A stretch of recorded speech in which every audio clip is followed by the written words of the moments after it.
X handle কিভাবে hacked হয়, কী ধরনের লক্ষণ থাকলে বোঝা যায় অ্যাকাউন্টটি ঝুঁকির মুখে পড়েছে, এই নিয়ে স্টার নিউজকে জানিয়েছেন দুজন সাইবার নিরাপত্তা বিশেষজ্ঞ।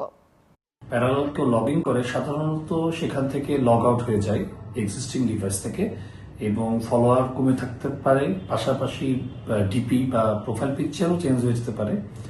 মূলত সেশন অ্যাটাক কিংবা ডিভাইস লগইংয়ে কোনো ব্রাউজার ইনফেকশন হলে অনেক ক্ষেত্রেই এই জাতীয় লক্ষণগুলো দেখা যায়। তবে এই ক্ষেত্রে device log out from all session দিলে আবার টু ফ্যাক্টর অথেন্টিকেশন চালু করে নির্দিষ্ট পরিচয় প্রদানের সাপেক্ষে পাসপোর্ট এনআইডি দেওয়ার মাধ্যমে পুনরায় সেটাকে অ্যাক্সেস ব্যাক করা যেতে পারে। যেমন কোনো একটা ফিশিং লিঙ্ক, ফেসবুকের মতো দেখতে ইন্টারফেস অথবা এক্সের মতো দেখতে ইন্টারফেস, এরকম লগ ইন পেজে যদি কেউ ক্রিডেনশিয়াল দিয়ে থাকেন তাহলে সেক্ষেত্রে ওই অ্যাকাউন্টটা কম্প্রোমাইজড হতে পারে।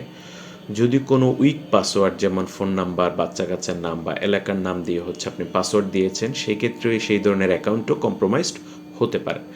এছাড়া থার্ড পার্টি অ্যাপস বিভিন্ন ধরনের যেগুলো প্লে স্টোরের বাইরে থেকে যদি ইনস্টল করেন অথবা কোনো ম্যালিশিয়াস অ্যাপস আপনাকে কেউ ইমেলের মাধ্যমে বা আপনি ইন্টারনেটের কোথাও থেকে আপনি ডাউনলোড করে ইনস্টল করেছেন, সেক্ষেত্রে আপনার ডিভাইস কম্প্রোমাইজ হতে পারে।